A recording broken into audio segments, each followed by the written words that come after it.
Well, I think I figured it out. I think I've solved the mystery. I think I found a way to solve the student loan debt crisis. Now, some of you are saying, wait a minute, we have a student loan debt crisis. Yeah, it's almost as much as mortgages. Remember that whole recession thing that happened? It's even much larger than credit card debt in America. So that student loan debt crisis, I think it's time to solve that. Any of you that have full boat scholarships, athletic, academic to college, you can not listen to this for the next few minutes. The people that do have to pay to go to college, it's time to dial in here a little bit. When I talk about student loan debt crisis, we're talking about $1.4 trillion, trillion with a T. That's a lot of zeros. And that's only increasing. And how are we getting to that point? People are borrowing well beyond their means because they understand the value of higher education. I'm not here to argue against the value of higher education. It's quite the opposite. I'm here to talk to you today about how you can get that great value out of higher education, but without breaking the bank, without having to graduate and move back in with your parents and live in the basement for 4 or 5 years, without coming out with a mortgage payment, but it's really going to student loans. You don't get a house at the end of it. You get debt-free from your 25 or 30 years of paying off your student loans. So I have the answer, but this is going to be a multiple choice quiz. Choice A, if you think this is the best way to solve the debt crisis, stay with me. First of all, choice A is dual and concurrent enrollment. What this means is in high school, you can actually take college courses. There are a couple of ways to do this. One, your high school faculty can be deputized or hired as adjunct faculty, part-time faculty by the local community college to teach college-level courses. This means you sit right with your peers, you're in the high school, you're taking the same course, but what you do is you pay $100 or $150 depending on the community college, and you walk away with 3 credits, 3 college credits, but you're also earning your high school credits. That's why we call it dual credit. You're earning both college and high school credits at the same time. Now that's one method, and that's become very popular. So when you walk out, you just paid $100 or $150 for a 3-credit class, where at the local community college it's $600 or $800. At the university it's like $3,000 or $4,000. You can start to see where this savings would add up, this method. The other side of dual or concurrent enrollment, concurrent is the part where you can be in high school but also taking college courses externally. Meaning if you have block scheduling and you have time to take 2 hours and go take a course at the local community college down the road, you can get a course half price. Half price. So if it's, again, $600 or $800, now it's $300 or $400. Again, these savings are starting to add up. There are even stories out there where high school students are starting to graduate from high school and get a certificate or an associate's degree at the same time.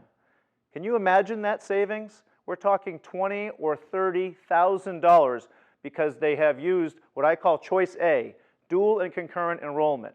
Maximizing their time in high school, having a pathway, and taking as many courses as possible, both at the high school and then at the college.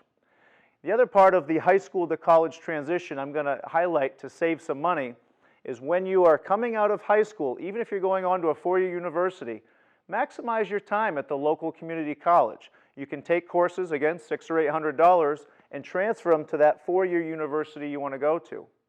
Now, some of you would stop me and say, well, wait a minute, I don't want to take all of these high school courses and not be able to take them to my 4-year university. That transferability exists. Hundreds and hundreds of colleges and universities take these courses. So that transferability does exist. Now, that's one choice. That's the foundation. That's a good place to start. I like multiple choice quizzes. How many of you out there think that you need more than 1 or 2 choices? Multiple choice, usually it's, C or D, right? I'm going to start with B now. I'm going to bring up B. The next part is actually maximizing time at the community college. So I've talked about while you're in high school.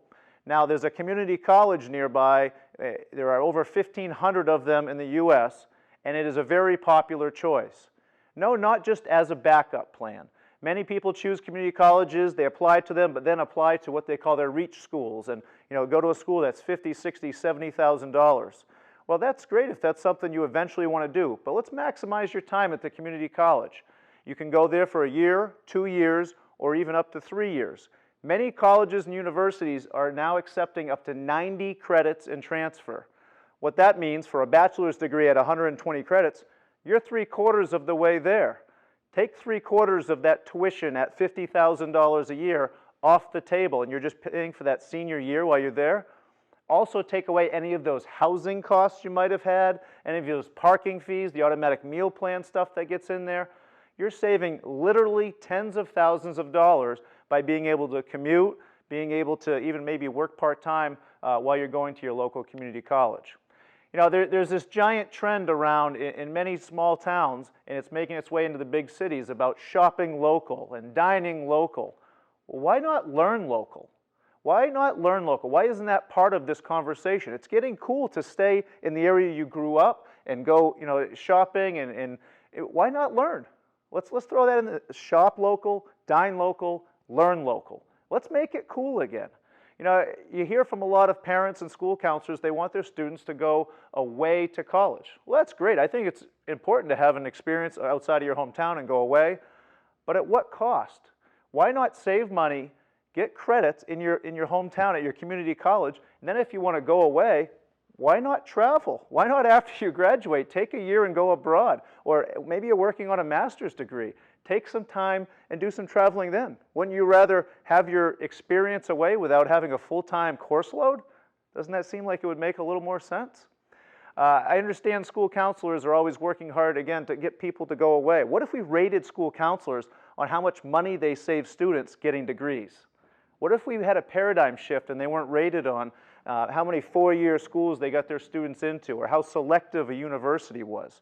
What if we started a new rating system for school counselors? Parents, stand by, I'm not picking on anybody here. School counselors, we're going to rate you on degrees, 4 years, 5 years out, completion rates of your high school students, and how much money they saved. Paradigm shift. Something new to think about. I don't know if I have the power to make that happen, but I want you to be thinking about that. Now, again, back to my multiple choice. Multiple choice means I get another one. I'm a C guy. I usually choose C, not just because my name starts with one, but because multiple choice typically is C. Choice C in my multiple choice quiz. Another way to save some money. It's about structured pathways. Structured pathways means everything I'm throwing at you here, from the dual and concurrent enrollment and community colleges and transfers, being able to take all of that and put it in a nice, succinct pathway. That's what our school counselors can help with. That starts at the middle school level, 7th grade, 8th grade, understanding what students want to do, what they want to be when they grow up. I haven't figured it out yet, but maybe they will at 7th and 8th grade, and have them starting to take classes and get involved in internships. So once they're on these pathways, they can have boxes to check and say, all right, I have to take this course next, this course next. In a dream world, again, they're graduating high school, getting an associate's degree, go to the community college for a year, get another 25 or 30 credits, take all of those and transfer on. But again, have a pathway, have it mapped out, and have a plan. You know, school counselors, again, I'm not picking on you, and parents, I'm not picking on you, but it's about working with those students. What do they want to be when they grow up? How do they want to get there? Setting goals. I mean, at the end of the day, we all want our students to meet their goals. Let's help them establish those goals.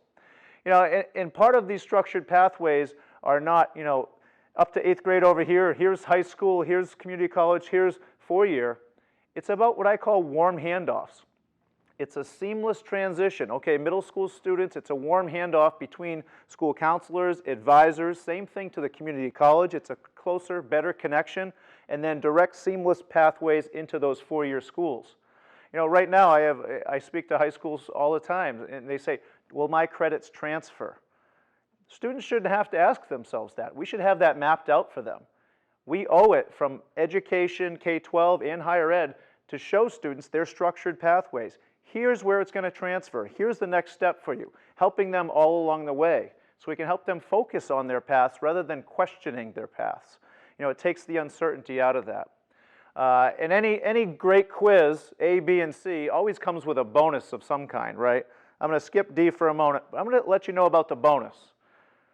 If you are to do the dual and concurrent enrollment, if you are to also use and maximize your community college time and transfer on, there are also a few other ways you can make some money along the way. You know, I'm sure some of you are saying part-time jobs, sure. Scholarships are another way. There are many scholarships out there that nobody even applies to.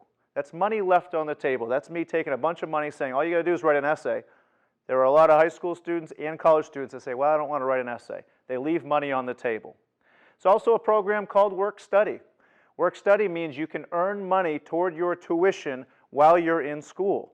These can be a couple-hour jobs, whether it's working in the rec center on campus, community service out in the community, or trying to build your resume. If you're an IT major, maybe you're working the help desk at the college.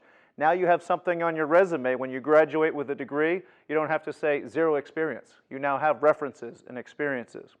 Internships out there. You know, right now we're in this economy of people just need labor. They need a workforce. Well, internships, I'll also tell you, people are going to pay you for a lot of these internships. They're going to compensate you.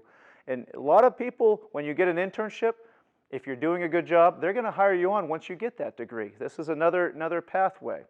There are grants out. There are grants that are available for students that meet in all different qualifications based on your background, your family income level. And then I also throw out, you know, one of the little tricks I used. I was a resident assistant. This means I was responsible for leadership training, for watching over an entire residence hall floor, getting people to team build and interact. And you talk about experience. That's what landed me. My very first job was 3 years of being an RA, or a resident assistant. So those are some of the bonuses I like to tuck in. You know, when I'm doing a quiz, I always go to the very end and see if I know the bonus and take some time to think about it. I like the points on top. Some other added benefits when we talk about people coming out of school early on because they already had that associate's degree at the same time as high school, 1 year at community college, 1 year in their bachelor's degree. I don't know how many of you just did the math and the time, but that's only 2 years of college after high school, not 4 or 5, which is the now average. You get into the workforce earlier. What that means is, yes, you're a grown-up earlier, but you're also earning earlier. On the average, 2 or 3 years earlier, you're earning a living wage, a great wage, but also you're fulfilling the need of your states and the economy that need the workforce now. They can't wait, so why not speed up that workforce pipeline? And I'm going to go back to D because this is really the answer I always choose. It's D, all of the above. All of the above, everything I have just mentioned is part of this plan. It's a structured pathway, utilizing community colleges, transferability, dual and concurrent enrollment, work study, also getting into being a resident assistant or volunteering, grants, scholarships. If you put this package together, I guarantee you will come out with minimal debt. In fact, if you structure this pathway just as I've described, I challenge you to contact me and I'd be happy to work with you to pay off those few dollars you might actually incur. Again, choice D, all of the above. Let's structure these pathways. Thank you. Let's get rid of this student loan debt crisis. Bye-bye.